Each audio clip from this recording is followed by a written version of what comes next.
The race for District 4 representative, currently held by Democrat Val Hoyle, is heating up in more ways than one. In Your Voice, Your Vote, there are 3 candidates in the running, 2 Republicans and Hoyle. And KEZI 9 News reporter Jennifer Singh is live in the studio tonight to show us how one candidate is urging the U.S. District Attorney to investigate the one currently holding that position, Jen. That's right, Matt. Renee, there's just about 7 months until the general election when voters will decide whether or not to re-elect District 4 Representative Val Hoyle. One of her opponents, Republican candidate Monique DeSpain, recently sent a letter to the U.S. Attorney's Office asking them to expand an ongoing investigation into cannabis company Mota and former Secretary of State Shemia Fagan, and to take a look into Hoyle's alleged involvement with the company.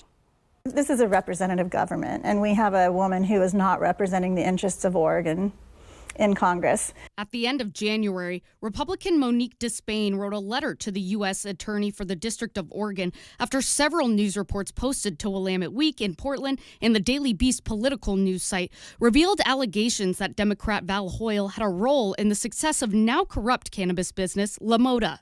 Looking at the stories that have been in the media for 18 months or more, I felt like it was my duty to bring that up to the voters, to the people of Oregon and the 4th District, so they would know that this is who they have representing them. Val Hoyle was serving as the commissioner of the Bureau of Labor and Industries in the fall of 2022, when Mota was granted more than $500,000 for a new nonprofit apprenticeship program from the Bureau, according to reports that later turned out to be legally non-viable. What we had were some bad actors within the cannabis community who did not pay their federal or state taxes. However, according to DeSpain, the months before the grant was given, Hoyle was allegedly known to coach Mota executives during meetings and also found to have received more than $20,000 in campaign donations from Mota.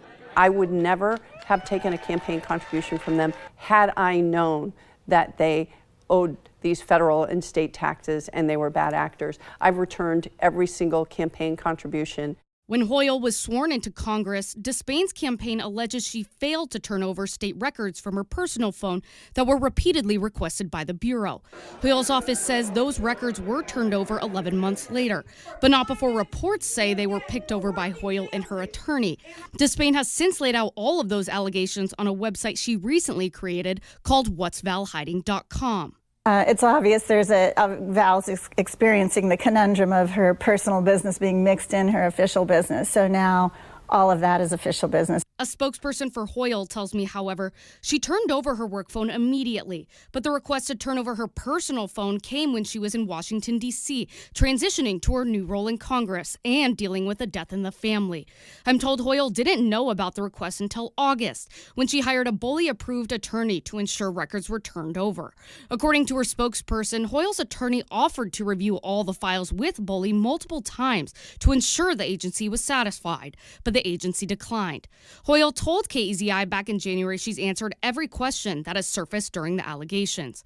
But a federal subpoena has since been issued to the Bureau of Labor and Industry, asking for them to turn over records just days after DeSpain sent the letter to the U.S. Attorney's Office, opening up the ongoing investigation to take a closer look at those records. What is Val Hoyle hiding? Obviously something. A spokesperson for Hoyle tells us she has not yet been contacted by the feds or other law enforcement agency on the issue. But she says she's glad they are looking into the representations Mota made to the state, and if they were false, they should be held accountable. The election for who takes Hoyle's seat next will be on November 5th. Live in the studio, Jennifer Singh, KEZI 9 News.